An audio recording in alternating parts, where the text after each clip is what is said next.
Alis na po ako. O sige, ingat ha. Mag-ingat ka sa pagtawid mo sa kalsada ha. Apo. Ha? Asan yung anak ko? Hello? Hello? Anak, nasan ka na? Namimiss na kita.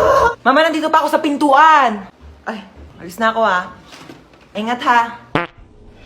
Asan yung anak natin? Hindi pa naman nag-aalas sa eh.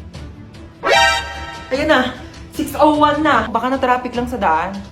Hindi siya nasagot. Baka lobat lang naman yung cellphone ng anak mo. Eh, paano kung hindi lobat? Hinold up yung cellphone niya. Tapos hinold up siya. Tapos kinuha yung mga laman loob niya. Tao po. Ay, hello po. Kaibigan ko po yung anak nyo. Asan yung anak ko? Nasa ospital po siya ngayon. Nasa ospital siya? Bakit? Mamamatay na ba siya? Oh my God! Hindi pa naman po siya mamamatay. Nagpapatuli lang po. Ay, hindi pa pala tuli ang anak natin? 30 years old na yun, hindi pa pala siya nagpapatuli. Alis na po ako.